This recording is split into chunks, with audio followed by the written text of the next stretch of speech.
আবির কয়েকবার আকুল স্বরে মেঘকে ডাকলো, কিন্তু মেঘ নিস্তেজ হয়ে পড়ে আছে। মেঘের এই অবস্থা দেখে আবিরের সমগ্র পৃথিবী ঘুরছে।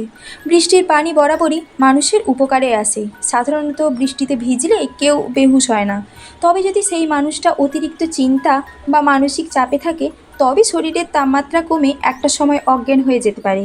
মেঘের ক্ষেত্রে ঠিক এই ঘটনাই ঘটেছে। এক আকাশ অভিমান জমেছিল তার মনে। তার প্রতিফলন ঘটল এইভাবে।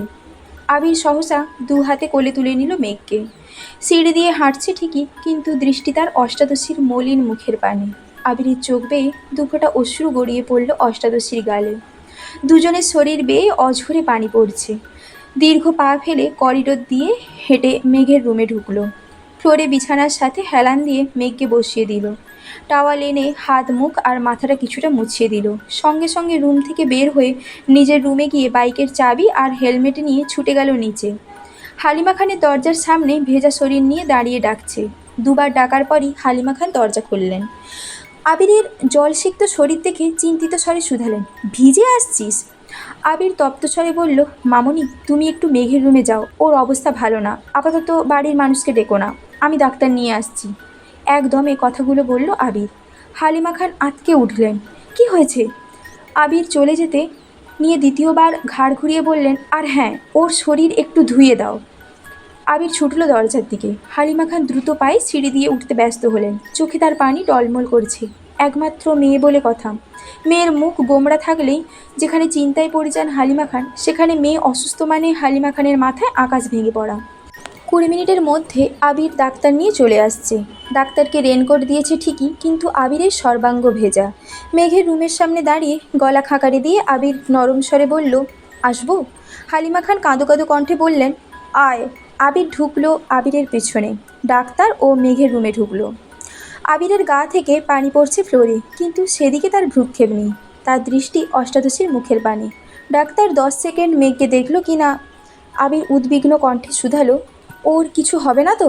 ডাক্তার স্বাভাবিক কণ্ঠে বললেন, তেমন কোনো সমস্যা নেই, বেশিক্ষণ বৃষ্টিতে ভিজেছে মনে হয়, তাছাড়াও হয়তো কোনো মানসিক চাপে আছে, তার জন্য এমনটা হয়েছে। কিছুক্ষণের মধ্যেই জ্ঞান ফিরে আসবে। আমি কিছু মেডিসিন লিখে দিচ্ছি, জ্ঞান ফিরলে খাইয়ে দিও। যদি জ্ঞান না ফিরে, তাহলে পরিবর্তিতে জানিও, একটা স্যালাইন করতে হবে।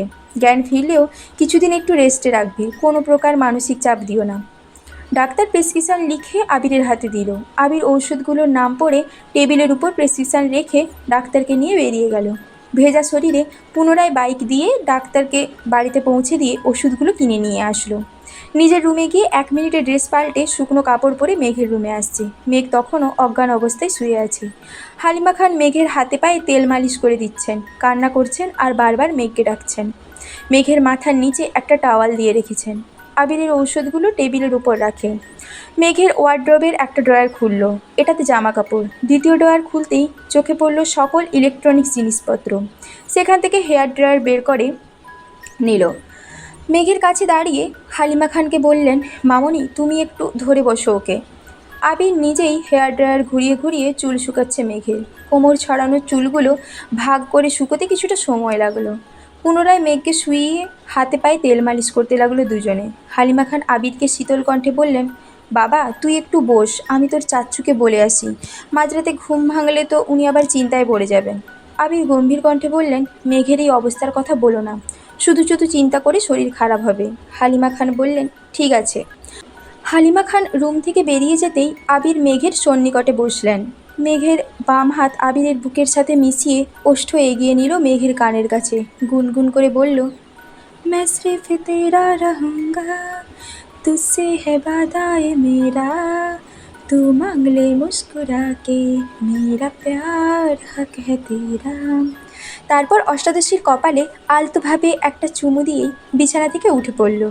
চেয়ার টেনে বসলো বিছানার পাশে। তারপর হাতে তেল নিয়ে মালিশ করতে লাগলো মেঘের হাতে। কিছুক্ষণের মধ্যেই হালিমা খান ফিরে আসলেন। হালিমা খানও মেয়ের ডান হাতে দুপায়ে মালিশ করে দিচ্ছেন, আর একটু পরপর মেঘকে ডাকছেন। বেশ খানিকক্ষণ পর মেঘের জ্ঞান ফিরেছে। সঙ্গে সঙ্গে আবির মেঘের হাত ছেড়ে দিয়েছে। হালিমা খান কান্না করতে করতে মেঘকে ডাকছে, মেঘ, এই মেঘ, কি হয়েছে তোর? মেঘ কয়েকবার পিটপিট করে চাইল মায়ের দিকে। বুঝে উঠতে পারছে না তার সাথে এতক্ষণ কী ঘটেছে। মায়ের প্রশ্নের উত্তর দেওয়ার শক্তি তার নেই। চোখ ঘুরিয়ে নিজের অস্তিত্ব বোঝার চেষ্টা করছে। নিজের রুমটা পরখ করতে লাগলো মেঘ। হঠাৎ দৃষ্টি পড়ে বাম পাশে চেয়ারে বসা আবির ভাইয়ের দিকে। মায়াভরা দৃষ্টিতে তাকিয়ে আছে মেঘের পানে। মেঘও কয়েক মুহূর্ত তাকালো আবির ভাইয়ের দিকে। মনে পড়তে লাগলো সন্ধ্যার পর কেটে যাওয়া ঘটনাগুলো। তৎক্ষণাৎ দৃষ্টি সরিয়ে নিল আবির ভাইয়ের দিক থেকে। পুনরায় চোখ বন্ধ করে ফেলল মেঘ। হালিমা খান মেঘের কপালে হাত রেখে আঁতকে উঠলেন। সঙ্গে সঙ্গে একবার গলাতেও হাত রাখলেন। সহসা বলে উঠলেন, মেঘের তো জ্বর উঠতেছে। আবির গম্ভীর কণ্ঠে বলল, তুমি ওকে ওঠাও, আমি খাবার নিয়ে আসছি। ওষুধ খাইয়ে দিলে যদি একটু কমে। হালিমা খান চিন্তিত স্বরে বললেন, তানভীর কোথায় আছে? আবির শক্ত কণ্ঠে জবাব দিল, ওকে জানিয়েছি, আসতেছে। মেঘ নিস্তেজ অবস্থায় শুয়ে আছে। চোখ খুলে আবির ভাইকে দেখার শক্তিটুকুও যেন পাচ্ছে না। কথা বলা তো বহু দূরের বিষয়। আবির নিচে গিয়ে একটা প্লেটে অল্প ভাত আর একটু তরকারি নিয়ে আসলো। হালিমা খান মেঘকে কোনো রকমে উঠিয়ে খাটের সাথে হেলান দিয়ে বসিয়ে নিজে ধরে রেখেছেন। আবির ভাত মাখিয়ে মুখে সামনে ধরে ছোট করে বলল, হাঁ কর। পুরুষালী কণ্ঠে কিছুটা কেঁপে ওঠে মেঘ। তৎক্ষণাৎ ছোট করে হাঁ করল। আবির ভাই অষ্টাদশীকে নিজের হাতে খাইয়ে দিচ্ছে, কিন্তু অষ্টাদশীর মনের ভেতর কোনো আনন্দই নেই, নেই কোনো উত্তেজনা। যেই আবির ভাই তার মনের ভেতর সারাক্ষণ এক্কা দোক্কা খেলতো, সেই আবির ভাইকে চোখ মেলে দেখার সাধ্যি তার হচ্ছে না। কয়েক লোকমা ভাত কোনো রকমে গিলল। পরের বার দিতে গেলে আস্তে করে বামে ডানে ঘাড় ঘোরালো। আবিরও বুঝতে পারল মেঘের অভিব্যক্তি, জোর করল না আর। হাত ধুয়ে নিজের হাতেই মেঘের মুখ মুছিয়ে দিল। তারপর ঔষধ খাইয়ে একবার মেঘের কপালে হাত রাখল। জ্বরের মাত্রা বাড়ছে। আবির শীতল কণ্ঠে বলল, মামনি, তুমি থাকো ওর কাছে, কোনো সমস্যা হলে আমায় ডেকো, আমি সজাগ আছি। আবির প্লেট হাতে নিয়ে চুপচাপ বেরিয়ে গেল রুম থেকে। 10-15 মিনিট পর তানভীর দৌড়ে বাড়িতে ঢোকে। এমপির গাড়ি করে ড্রাইভার এসে দিয়ে গেছে তানভীরকে। মেঘের রুমে গিয়ে কোমল কণ্ঠে মাকে শুধালো, কি হয়েছে মেঘের? মেঘের পাশে বসে কপালে হাত রাখলো। থার্মোমিটারে এনে জ্বর মাপলো, 100 ডিগ্রি। মেঘ জ্বরে কাঁপতেছে। তানভীর ছুটে গিয়ে নিজের রুমের ক্যাবিনেট থেকে তার একটা কম্বল এনে বোনের গায়ে জড়িয়ে দিল। তারপর একটা ছোট্ট রুমাল ভিজিয়ে কিছুক্ষণ জলপট্টি দিল। হালিমা খান এখনও ফুপিয়ে ফুপিয়ে কাঁদছেন। তানভীর মায়ের দিকে চেয়ে মোলায়েম কণ্ঠে বলল, ডাক্তার কি বলেছে? হালিমা খান কান্নারত কণ্ঠে বললেন, বলেছেন সিরিয়াস কোনো সমস্যা না, রেস্ট নিতে আর চিন্তা কম করতে, ওষুধ দিয়ে গেছেন। ঔষধ খাওয়ানো হয়েছে? হালিমা খান কোমল কণ্ঠে বললেন, হ্যাঁ, আবির খাইয়ে দিয়ে গেছে। তানভীর নমনীয় কণ্ঠে মাকে প্রশ্ন করলেন, ভাইয়া কোথায়? কিছুক্ষণ হলো গেল এখান থেকে। তানভীর আর কিছু বলল না। চুপচাপ কিছুক্ষণ জলপট্টি দিল বোনের কপালে।